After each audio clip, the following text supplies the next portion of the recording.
Well, I went ahead and took all the stuff off the calipers um, to paint them. So I blew them off with my blower to get all the spider webs and all the debris that was stuck to them off. So anyway, somebody has spray painted these with like cast iron gray spray paint, and I didn't really notice it until I blew everything off, but they actually spray painted brake pads and all. So even the pads are painted, because it'd have been too difficult to paint the calipers before you put the pads in them. Now that is something. So when I was blowing this off, more of the paint was flaking off. So they didn't even scuff. It looks like it has a zinc coating on it or something, because it's kind of shiny. You can kind of see how shiny it is right there. So they didn't even scuff them or anything for that paint to stick. They just spray painted them, but they spray painted pads and all, which is it doesn't surprise me with some of the stuff I found on this car so far. But anyway, right now I've got to clean all their silicone off the calipers, and I'm gonna have to sand on these to get all this paint off here, because unlike them, I want my paint to actually stick. I'm gonna try to clean these pads off. I don't think paint on a brake pad is a good idea, but apparently they think it's okay.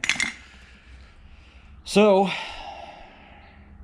anyway, these are going to get painted, but I'm going to have to clean off their amateur spray painted, no prepped job they done there. Well, I never claimed to be an expert at anything, but when you spray paint brake pads, these are, semi-metallic or metallic or whatever brake pads. So I would think when you are applying these, I'm not sure if that paint could catch on fire. I don't know. I mean, is it worth trying to find out? You know what I mean? They've painted the whole bottom of this. Now the face, I can take a little bit of sandpaper and sand this face off, but this outer edge, I'm having a heck of a time getting the paint off of it. It bonded really good to that brake pad for some reason, but I'm using acetone on a microfiber, and I can't get it all off of it. I scrubbed like heck on this corner. I just can't get it to... I guess I'm gonna have to just sand it off there, but that's what I worry about, is when he's driving down the highway and everything's really hot, and then you apply the brakes. I don't know if that spray paint might catch on fire or not. So, I mean, it may not. I just don't know. I don't think I'm willing to take the chance. So, I don't know whether to go ahead and try to go in here and sand all this off with like some 220 grit paper and stuff, or just get another pair of brake pads. I can't believe somebody would do that.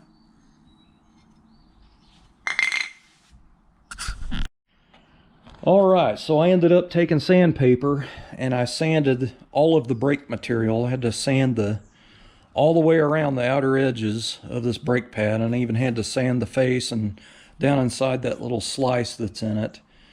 But I did all four, and I ended up using brake parts cleaner and blowing them off to make sure they're clean.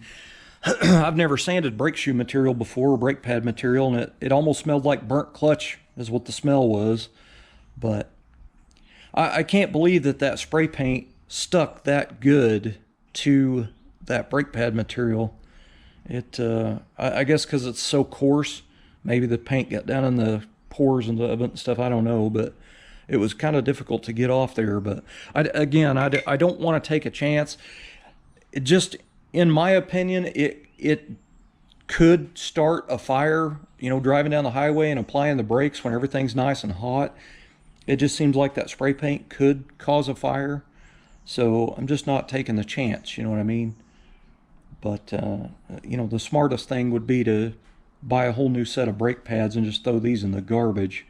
But, that's probably 35, 40 bucks or whatever for a set of brake pads, and try to save Steve money by just sanding it back off there. But I can't believe somebody would spray paint brake pads, you know, on the caliper. Like they just set in there. Why wouldn't you take them out? Like, why wouldn't you paint the calipers before you put the pads on? But whatever. It was kind of hard to see, but they had all the pads spray painted too, so it's just, man, I don't know what more to say. It's just not something I would have done, let's just say that. I don't know if it'd cause a fire or not, but I'm not willing to take the chance, you know what I mean? So I started using my drill with a wire wheel on it, taking off the spray paint, and it was coming off pretty easy, but my battery died, so I had to go put it on the charger. So I've still got to finish this one out, and then I got to do that one. But golly, having to, you know, redo somebody else's amateur work it just sucks, man. Spray painted brake pads. That's a new one on me.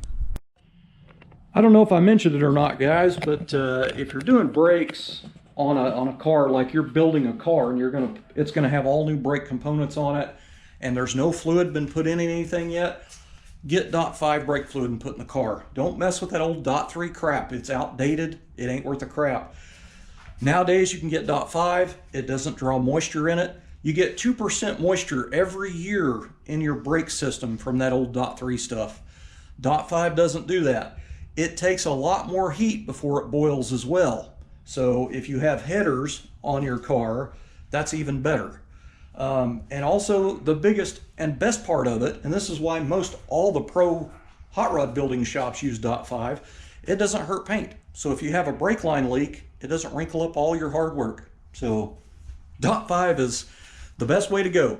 You do not want to mix .3, .4 with .5. If you have a dry, complete, clean system, you want to put .5 in it. Don't mess with .3 anymore. So it's a lot cheaper. .3 is cheaper, but .5 is the way to go. Now, my local O'Reilly's carries it, but it's just small bottles, and they're like $8 or something for one little bottle. And if you got a dry system, it's going to take several of them. You know what I mean? By the time you're done bleeding it, doing all that crap. So in the long run, it's worth it.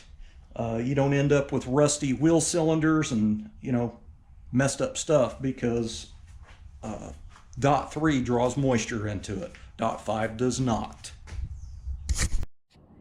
All right, so I'm trying to get parts ready to be painted. So Steve had bought this brand new, and it's only been ran like 10 or 15 seconds, whatever it was the day we started the car. That's all it's ran. But before we even got it running, this Edelbrock Endurashine or whatever the heck it's called is just, it's turning black, and it's like got flaky. You can hear that. So anyway, it's all over it, like it's on the C right there. There's a spot there. Actually, that's a magic marker. Around this bolt hole. So the stuff is just, it's coming off, and there's been other people that's had the same kind of issues with this Endurashine. So anyway, we've decided just to go ahead and paint it, but I'm gonna try to blast it to get that coating crap off, because if it flakes, you know what I put over the top, if the Endurashine coating flakes, it's gonna pull off what I put on there. So my little sandblaster is not really that stout, so this may end up having to go to the sandblaster that he used on the chassis, which is not too far from his house anyway. So anyway, I'm gonna give it a go and see what happens. But right now I'm taping up everything, like this chrome tube, which I hate chrome stuff. I hate chrome. I hate it because that's the crap you get into. See how it's already corrosion started on it? You can see surface rust. I mean, this will clean off with some 4/0 steel wool and stuff, but chrome just doesn't. Chrome is not what it used to be. Chrome used to last a long time, but nowadays this Chinese chrome stuff, it does not last, man. So that's the plan. I'm gonna go ahead and mask off this with some tape, the water neck housing. I've got a couple old nasty plugs I'm gonna put in here. Actually, I'm not. I'm gonna try to, that just flaked out of there. I guess I need to blast in that edge too. I'm kind of doubting my blaster's going to work, but I'm going to give it a try anyway. But, you know, I'll fully flush out the intake and everything, blow it out and flush it out with brake clean and stuff to get all the stuff out of it. But anyway, I've already masked off the EGR stuff, whatever that's called. It's basically where some of your exhaust gases go in there to heat up the plenum for the carburetor, which is not a good thing. I mean, it might be for cold weather, but not for where we're at.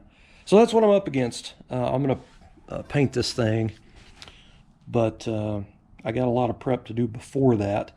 Now, the Edelbrock intakes, they usually put this Made in USA tag on here. It's just a stick on, and there's a raised square pad on the intake. So I have a GM badge from a like a late model GM vehicle. They usually stick them on the doors or the fenders, and I have an emblem here that's about that same exact dimension, and I'll put it on there. So that'll be kind of cool, and I'll put his copper paint down in the inset of the GM, so it'll be kind of neat. But I'm going to get started on masking this thing off and get ready to blast it. All right. I figured some of you guys might want to see this boring side of it.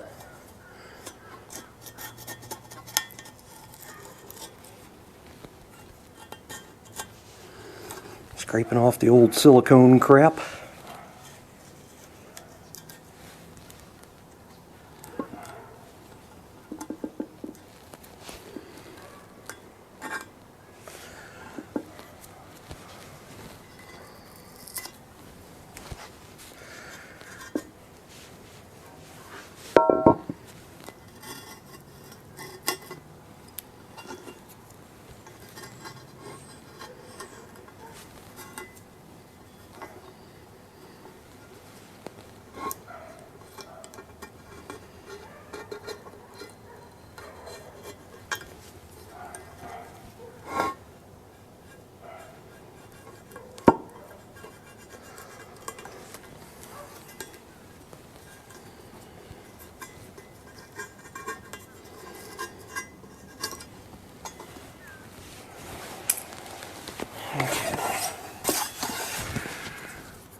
Use a blue Scotch-Brite disc on the angle grinder and clean this.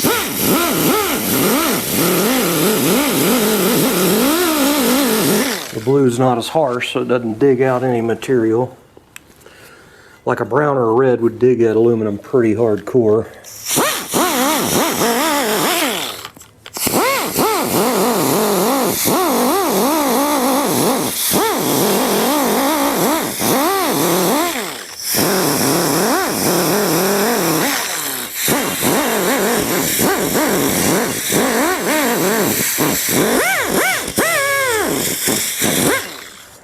That intake's already corroded in here.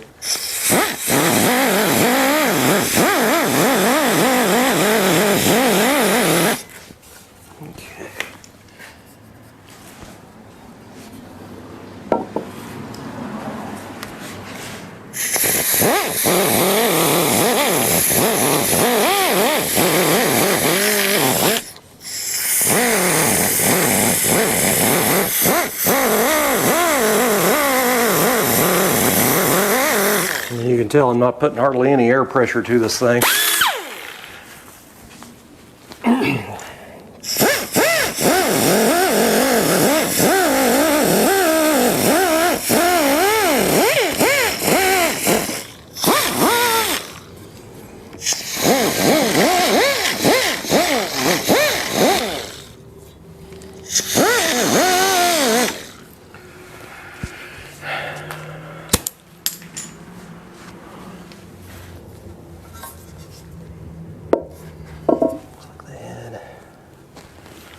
Silicone on the water neck housing, so I'll clean that off too.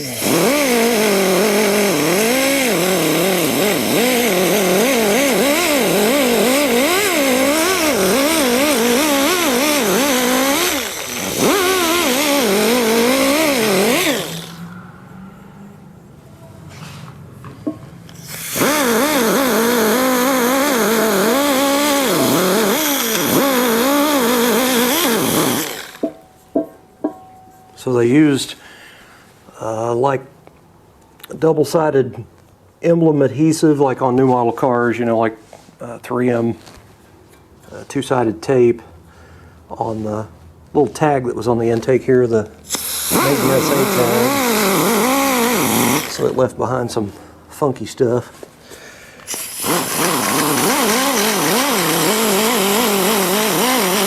And that stuff was just, that EnduraShine stuff's just flaking, man. That's crazy.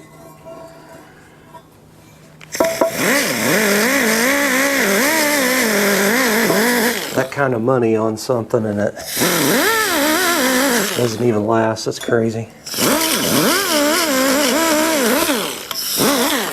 I'm not into shiny chrome crap everywhere on my engines, but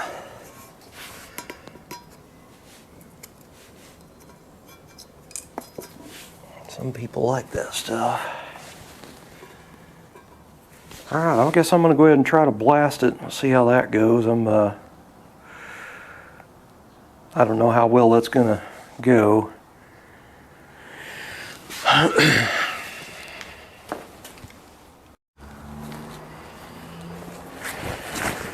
Alright, I'm going to try to spot all these areas that the EnduraShine's coming off of. I'm almost out of blast media. Like there's probably not even a coffee cup full in the pot, so Tractor Supply was out.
Well, that's it for the media. That was about 4 days ago I went up there and checked, so I guess I need to go back over there and see again.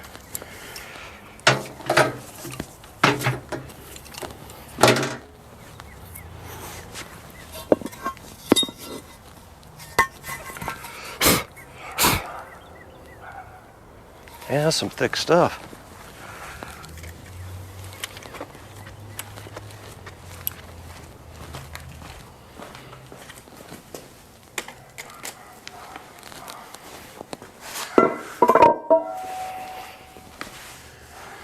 Let's see if I can find that little tag I was talking about so you guys can know what I'm talking about.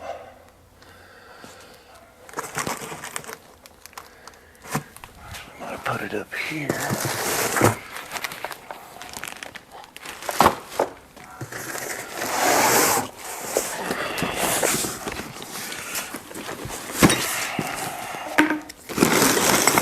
Some of the goodies I have stashed for my wife's four-door.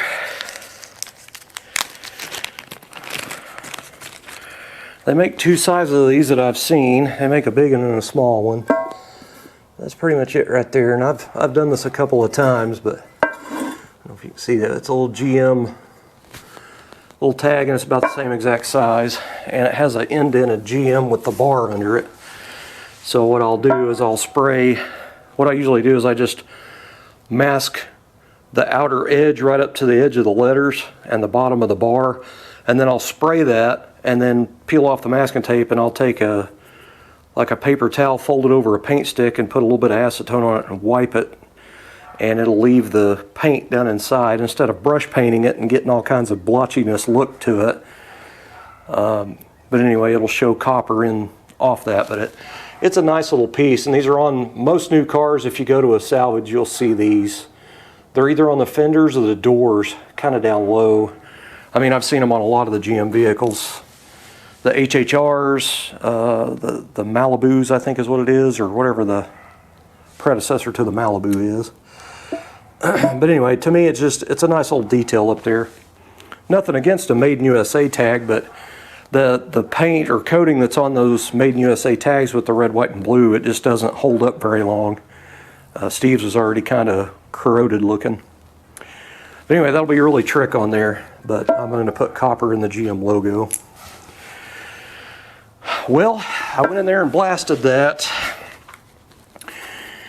This is pretty much where the bad areas are, and you could feel a ridge. So I basically worked on that ridge, and it kind of feathered itself out. So I think this is going to work.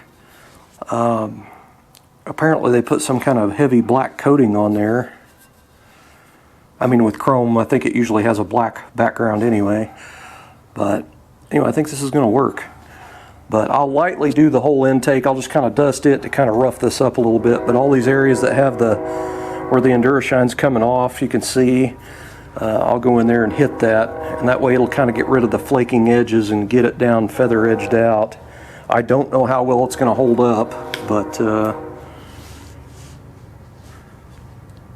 I mean, this really probably needs to be taken to the real blaster and have real high pressure sand put to it, you know, and get it down to the bare aluminum. But I don't know what they would charge him to do that.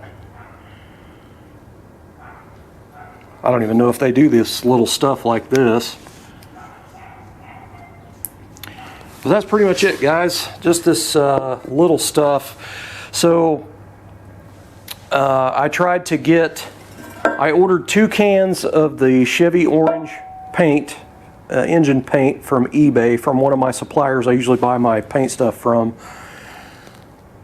Anyway, it never showed up, and I went in there and I messaged him. It's been several days back, and I said, what's up with that? And he messaged back and said he thinks it's pretty much lost. Do you want me to refund you, or do you want me to go ahead and send you 2 more? I said, go ahead and send me 2 more. So anyway, that paint is supposed to be here tomorrow, so we'll see how that goes. That'll be kind of nice. Get my stuff in, but so I'll have to paint the whole engine, the intake, the front brake calipers. There's a lot of copper stuff I'm going to paint, but I wanted to paint it all in one batch. The inlay on that, which will just take a dust coat. But anyway, it'll basically be based with Chevy orange, and then I'll go back and scuff it lightly and do the base coat copper on there, and then the clear. And again, that's the way I've always done my engines, and I've never had a problem. If it overheated, it probably would delaminate, but, well, I don't even know if it would then, but I guess it depends on how hot you actually got one. But it's always worked for me, I'll say that. I might have enough little puny video clips to put together to make one video. I don't know, I have to go in and see. If I do, thanks for watching.